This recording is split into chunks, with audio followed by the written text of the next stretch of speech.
Good morning বন্ধুরা। আজ হলো 3 এপ্রিল শুক্রবার। আজকের সকালের বিশেষ বিশেষ খবর হলো উত্তর করিমগঞ্জ বিধানসভা আসনের কংগ্রেস প্রার্থী জাকারিয়া আহমেদের সমর্থনে প্রচারে অংশ নিলেন ধুবড়ীর সাংসদ তথা কংগ্রেস নেতা রকিবুল হোসেন। বৃহস্পতিবার সন্ধ্যায় ভাঙ্গা চৌমাথায় অনুষ্ঠিত এক বৃহৎ নির্বাচনী জনসভায় বক্তব্য রাখতে গিয়ে তিনি বলেন, এবারের নির্বাচন কোনো উৎসব নয়, বরং এটি অস্তিত্ব রক্ষার নির্বাচন। তিনি ভোটারদের উদ্দেশ্যে বলেন, 9 এপ্রিলের ভোট অত্যন্ত দায়িত্বশীলভাবে দিতে হবে। যদি ভুল সিদ্ধান্ত নেওয়া হয় তবে পরে অনুতাপ করে লাভ হবে না। তিনি আরও দাবি করেন, এবারের নির্বাচনে উজান অসম, নিম্ন অসম, পাহাড় এবং বরাক উপত্যকায় কংগ্রেস ভালো ফল করবে এবং সরকার গঠন করবে। তার মতে গৌরব গগৈ মুখ্যমন্ত্রী হবেন। রকিবুল হোসেন অভিযোগ করেন, বরাক উপত্যকা থেকে 2টি বিধানসভা আসন কমিয়ে এলাকার মানুষের প্রতি অন্যায় করা হয়েছে। তিনি বলেন, এর জবাব জনগণ ভোটের মাধ্যমে দেবেন। এছাড়াও তিনি দাবি করেন, বর্তমান সরকারের সময় আসাম মন্ত্রিসভায় বাঙালি মন্ত্রীর সংখ্যা কমেছে, যেখানে কংগ্রেস আমলে 3 জন ছিলেন। এর জবাবে বাঙালিরা দেবেন বলে জানান। তিনি এআইইউডিএফকে লক্ষ্য করে বলেন, দলটি 22টি আসনে প্রার্থী দিয়েছে জয়ের জন্য নয়, বরং ভোট বিভাজনের উদ্দেশ্যে। পাশাপাশি তিনি আশ্বাস দেন, সরকার গঠিত হলে 100 দিনের মধ্যে জুবিন গর্গের ন্যায় বিচার নিশ্চিত করা হবে। সভায় জেলা কংগ্রেস সভাপতি তাপস পুরকায়স্ত মূল্যবৃদ্ধি, দুর্নীতি এবং বিধানসভার বিলুপ্তির প্রতিবাদে ভোট দেওয়ার আহ্বান জানান। অন্যান্য বক্তারাও বর্তমান সরকারের সমালোচনা করে কংগ্রেস প্রার্থী জাকারিয়া আহমেদকে জয়ী করার আবেদন জানান। কংগ্রেস প্রার্থী জাকারিয়া সামাজিক ন্যায় ও উন্নয়নের স্বার্থে তাকে ভোট দেওয়ার আহ্বান জানান। সভায় জাকারিয়া আহমেদের নির্বাচনী ইস্তাহার প্রকাশ করেন সাংসদ রকিবুল। অপরদিকে ঝড়ে লণ্ডভণ্ড কাটলিচুড়ার বিস্তীর্ণ অঞ্চল, দক্ষিণ হাইলাকান্দিতে বিপর্যস্ত বিদ্যুৎ ও জল সরবরাহ। বুধবার গভীর রাতে আকস্মিক দমকা ঝড়ে ব্যাপক ক্ষয়ক্ষতির মুখে পড়েছে হাইলাকান্দি জেলার দক্ষিণাংশের বিস্তীর্ণ এলাকা। ঝড়ের তীব্রতায় কাটলিচুড়া সহ দোলাই, গাঞ্জাখাউড়ি, রংপুর চতুর্থ খণ্ড, আপিন, লতাকান্দি এবং রাঙ্গাবাগ অঞ্চলে বহু গাছ উপড়ে পড়ে ও ঘরবাড়ি ক্ষতিগ্রস্ত হয়। জানা গেছে, ঝড়ের সময় বহু সুপারি, আম ইত্যাদি গাছ উপড়ে পড়ে ঘরের উপর ভেঙে পড়ে। একাধিক স্থানে টিনের ছাউনি উড়ে যায় এবং কাঁচাঘর আংশিক বা সম্পূর্ণ ক্ষতিগ্রস্ত হয়। সবচেয়ে বড় প্রভাব পড়েছে বিদ্যুৎ পরিষেবায়। বিভিন্ন এলাকায় বৈদ্যুতিক খুঁটি ভেঙে পড়ায় এবং তার ছিঁড়ে যাওয়ায় কাটলিচুড়া সহ দক্ষিণ হাইলাকান্দির বিস্তীর্ণ অঞ্চল অন্ধকারে ডুবে যায়। এপিডিসিএলের লালা সাব ডিভিশনের এসডিই সত্যব্রত রুদ্রপাল জানান, বৃহত্তর কাটলিচুড়া, আপিন, রংপুর ও রাঙ্গাবাগ অঞ্চলে একাধিক বিদ্যুৎ খুঁটি ভেঙে পড়েছে এবং গাছপালা লাইনের উপর পড়ে তার ছিঁড়ে গেছে। দ্রুত মেরামতের কাজ শুরু হয়েছে এবং শীঘ্রই পরিষেবা স্বাভাবিক করার চেষ্টা চলছে। বিদ্যুৎ বিভ্রাটের কারণে পানীয় জল সরবরাহ ব্যবস্থাও ব্যাহত হয়েছে। বিদ্যুৎ না থাকায় পাম্প চালানো সম্ভব না হওয়ায় বহু এলাকায় জল সংকট দেখা দিয়েছে। বৃহস্পতিবার সকালে ঝড়ের প্রভাবে ক্ষতিগ্রস্ত এলাকার চিত্র সামনে আসে। স্থানীয় বাসিন্দারা সামাজিক মাধ্যমে ভাঙ্গাচোরা ঘরবাড়ি, উপড়ে পোড়া গাছ এবং বিদ্যুৎ লাইনের ছবি শেয়ার করে দুর্ভোগের চিত্র তুলে ধরেছেন। এদিকে ঝড়ে ক্ষয়ক্ষতির পরিমাণ নিরূপণে কাটলিচুড়া রাজস্ব চক্রের অধীন পাটওয়ারিদের মাঠ পর্যায়ে সমীক্ষার নির্দেশ দেওয়া হয়েছে বলে সার্কল অফিস সূত্রে জানা গেছে। অপরদিকে আসামে তৃতীয়বার ক্ষমতায় আসছে বিজেপি, বললেন মন্ত্রী কৌশিক। পিচপোড়া বড়খলার উন্নয়নে দলীয় প্রার্থীকে জয়ী করার আহ্বান মন্ত্রীর। বিজেপি আসামে তৃতীয়বার সরকার গঠন করবে সেটা নিশ্চিত, ফলে ফের মুখ্যমন্ত্রী হবেন হিমন্ত বিশ্ব শর্মাই। তাই বড়খলার উন্নয়ন এগিয়ে নিতে বিজেপি প্রার্থী কিশোর নাথকে বিপুল ভোটে জয়ী করে হিমন্ত বিশ্ব শর্মার হাত শক্ত করার আহ্বান জানালেন মন্ত্রী কৌশিক রায়। বৃহস্পতিবার মুরলীধর জিপির কানাইকুড়ি দুর্গা মণ্ডপে দলীয় প্রার্থী কিশোর নাথের নির্বাচনী সভায় বক্তব্য রাখছিলেন তিনি। কৌশিক রায় বলেন, গত 10 বছর আসামে বিজেপি সরকার ক্ষমতায় থাকায় উন্নয়নে আমূল পরিবর্তন এসেছে। প্রথম 5 বছর বড়খলায় বিজেপির বিধায়ক কিশোর নাথ থাকায় উন্নয়নে কোনো খামতি ঘটেনি। কিন্তু 2021 সালে জনগণ ভুল করে কংগ্রেস প্রার্থীকে জয়ী করেছিলেন, আর সেই সময় আসামে ফের বিজেপি সরকার ক্ষমতায় আসে। তবে বিজেপি বিধায়ক না থাকায় বড়খলা অঞ্চলে তেমন উন্নয়নের নজির দেখা যায়নি। তিনি বলেন, কংগ্রেসি বিধায়করা জনগণের উন্নয়নের কাজের তুলনায় তাদের ব্যক্তিগত কমিশনের চিন্তা করে থাকেন। আর সেটা যে শুধু বড়খোলায় তা নয়, কাটিগড়ায়ও প্রভাব পড়েছে। তাই এবার সেই ভুল আর জনগণ করবেন না। বিজেপি সরকার মহিলাদের উন্নয়নে বিভিন্ন প্রকল্প বরাদ্দ করেছে।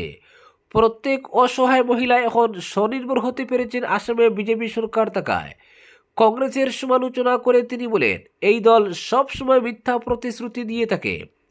2011 সালের নির্বাচনের আগে তৎকালীন মুখ্যমন্ত্রী তরুণ গগৈ বলেছিলেন, কংগ্রেস ফের ক্ষমতায় এলে বরাক উপত্যকার জন্য বিশেষ প্যাকেজ হিসেবে 1000 কোটি টাকা মঞ্জুর করবেন। এরপর কংগ্রেস সরকার গঠন করেছে। বরাক থেকে 15টি আসনের মধ্যে কংগ্রেস 13টিতে জয়ী হয়েছে, কিন্তু প্রতিশ্রুতি আর রাখতে পারেননি তিনি। যার ফলে 2016 সালে জনগণ কংগ্রেসকে ত্যাগ করে বিজেপিকে গ্রহণ করেছেন। রাজ্যে ফের বিজেপি সরকার এসেছে, কিন্তু বিজেপি তাদের দেওয়া প্রতিশ্রুতি থেকে আরও বেশি কাজ করেছে। অপরদিকে সোনাইয়ে সায়নী ঘোষের জ্বর, উপচে পড়া ভিড়। সোনাই বিধানসভা কেন্দ্রে নির্বাচনী উত্তাপ আরও বাড়ালেন তৃণমূল কংগ্রেসের তারকা প্রচারক ও সাংসদ সায়নী ঘোষ। বৃহস্পতিবার সন্ধ্যায় সোনাই মইনুল হক চৌধুরী মুক্ত মঞ্চে তৃণমূল প্রার্থী শাহজাহান লস্করের সমর্থনে আয়োজিত জনসভায় বিজেপি এবং কেন্দ্র সরকারের বিরুদ্ধে একাধিক ইস্যুতে সরব হন তিনি। এনআরসি থেকে শুরু করে লাগামছাড়া মূল্য বৃদ্ধি, প্রতিটি বিষয়েই কেন্দ্রকে কড়া ভাষায় আক্রমণ করেন সাংসদ। সভায় সায়নী ঘোষ অভিযোগ করেন, প্রকৃত সমস্যাগুলি থেকে মানুষের দৃষ্টি সরাতেই বিজেপি বিভাজনের রাজনীতি করছে। তার কথায় বেকারত্ব, মূল্যবৃদ্ধি ও কৃষকদের দুর্দশা আড়াল করতেই ধর্মীয় বিভাজনকে সামনে আনা হচ্ছে। এর ফলে সমাজে অবিশ্বাসের পরিবেশ তৈরি হচ্ছে বলেও দাবি করেন তিনি। রান্নার গ্যাস, পেট্রোল ও ডিজেলের ক্রমবর্ধমান দামের প্রসঙ্গ টেনে তিনি বলেন, বর্তমান পরিস্থিতিতে মধ্যবিত্ত ও নিম্নবিত্ত মানুষের জীবনযাত্রা কঠিন হয়ে উঠেছে। নির্বাচনের আগে কর্মসংস্থানের যে প্রতিশ্রুতি দেওয়া হয়েছিল তা বাস্তবায়িত হয়নি বলেও অভিযোগ করেন তিনি। যুব সমাজের মধ্যে বাড়তে থাকা হতাশার কথা তুলে ধরে প্রধানমন্ত্রীকে সরাসরি আক্রমণ করেন এবং বলেন, একনায়কতন্ত্রের বিরুদ্ধে প্রকৃত লড়াই চালাচ্ছেন মমতা বন্দ্যোপাধ্যায়। আসামের প্রেক্ষাপটে এনআরসি ইস্যু তুলে ধরে সায়নী ঘোষ বলেন, এই প্রক্রিয়ায় বিপুল অর্থ ব্যয় হলেও সাধারণ মানুষের কোনো বাস্তব উপকার হয়নি। সেই অর্থ জনকল্যাণে ব্যয় করা হলে পরিস্থিতি ভিন্ন হতে পারত বলেও মত প্রকাশ করেন তিনি। নাগরিকত্ব প্রশ্নে কেন্দ্রের ভূমিকা নিয়েও প্রশ্ন তুলেন সাংসদ। অপরদিকে নির্বাচনের আগে শক্তি প্রদর্শন বিজেপির। পাথারকান্দিতে সংখ্যালঘু এলাকায় নজরকাড়া পদযাত্রা। আসন্ন বিধানসভা নির্বাচনকে সামনে রেখে পাথারকান্দি বিধানসভা কেন্দ্রে বিজেপি তাদের সাংগঠনিক শক্তির জোরালো প্রদর্শন করল। বিশেষ করে সংখ্যালঘু ও চা বাগান অধ্যুষিত এলাকাগুলিতে দলের প্রচারে উল্লেখযোগ্য সাড়া মিলছে বলে দাবি করে বিজেপি নেতৃত্ব। কোটামুনি এলাকায় আয়োজিত এক বিশাল পদযাত্রা এই বার্তাকেই আরও স্পষ্ট করে তুলেছে। বৃহস্পতিবার লুয়াইরপুয়া ব্লকের ইসাবিল জিপির অন্তর্গত কোটামুনি এলাকায় স্থানীয় 5টি বুথের বিজেপি কর্মী ও সমর্থকদের উদ্যোগে আয়োজিত পদযাত্রায় প্রায় 2 শতাধিক মানুষ স্বতঃস্ফূর্তভাবে অংশগ্রহণ করেন। মিছিলকে ঘিরে গোটা এলাকায় উৎসবমুখর পরিবেশ তৈরি হয়। ইসাবিল জিপির সভানেত্রী সবিতা কর্মীর উপস্থিতিতে কোটামুনি বাজারস্থিত বিজেপির নির্বাচনী কার্যালয় থেকে পদযাত্রা শুরু হয়ে ইসারপার বাজার ও তেজপুর এলাকা পরিদর্শন করে পুনরায় কোটামুনি বাজারে এসে শেষ হয়। পদযাত্রায় অংশগ্রহণকারীরা হাতে দলীয় পতাকা নিয়ে বিজেপি জিন্দাবাদ ধ্বনিতে মুখরিত করে তুলেন এলাকা। পাশাপাশি প্রধানমন্ত্রী নরেন্দ্র মোদী, স্বরাষ্ট্রমন্ত্রী অমিত শাহ, জাতীয় সভাপতি জেপি নাড্ডা, মুখ্যমন্ত্রী হিমন্ত বিশ্ব শর্মা এবং পাথারকান্দির প্রার্থী তথা মন্ত্রী কৃষ্ণেন্দু পালের সমর্থনে বিভিন্ন স্লোগান শোনা যায়। পদযাত্রা শেষে সংখ্যালঘু নেতা ফখরুল ইসলাম জানান, 5টি বুথের যৌথ উদ্যোগে এই কর্মসূচির আয়োজন করা হয় এবং সাধারণ মানুষের স্বতঃস্ফূর্ত অংশগ্রহণই বিজেপির প্রতি বাড়তে থাকা সমর্থনের প্রমাণ।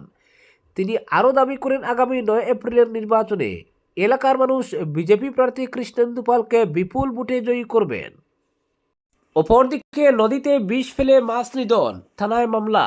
মিজোরাম তুরিয়াল হাইড্রো ইলেকট্রিক প্রকল্পের আওতায় সোনাই নদীর উজানে নির্মিত বাঁধের ফলে নদীর স্বাভাবিক প্রবাহ ব্যাহত হওয়ায় অস্তিত্ব সংকটে পড়েছে সোনাই নদী।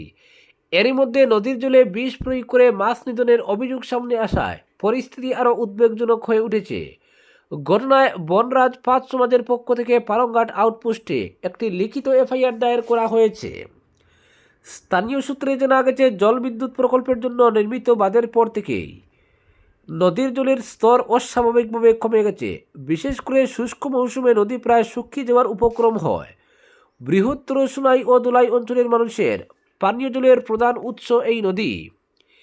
এমন অবস্থায় কিছু অসাধু ব্যক্তি নদীর পানিতে বিষ প্রয়োগ করে মাছ শিকার করছে বলে অভিযোগ উঠছে। এর ফলে নদীর জলে মারাত্মকভাবে দূষিত হচ্ছে এবং বিপুল পরিমাণ মৃত মাছ ভেসে উঠছে। গত এক সপ্তাহে অন্তত 3বার এ ধরনের ঘটনা ঘটেছে বলে স্থানীয়রা দাবি করেছেন। এলাকাবাসীর মতে একাধিক বাঁধ নির্মাণের ফলে নদীর স্বাভাবিক প্রবাহ ব্যাহত হয়েছে। অন্যদিকে বিষ প্রয়োগে মাছ নিধন পরিবেশের ভারসাম্য নষ্ট করছে। এতে ভবিষ্যতে তীব্র পানীয় জলের সংকট দেখা দেওয়ার আশঙ্কা তৈরি হয়েছে। বনরাজ পাঁচ সমাজ সহ স্থানীয় বাসিন্দারা প্রশাসনের কাছে অবিলম্বে ঘটনার সুষ্ঠু তদন্তের দাবি জানিয়েছেন। পাশাপাশি দোষীদের চিহ্নিত করে কঠোর আইনানুগ ব্যবস্থা গ্রহণ এবং নদী ও পরিবেশ রক্ষায় জরুরি পদক্ষেপ নেওয়ার আহ্বান জানানো হয়েছে। আজকের বিশেষ সংবাদ এখানেই সমাপ্ত।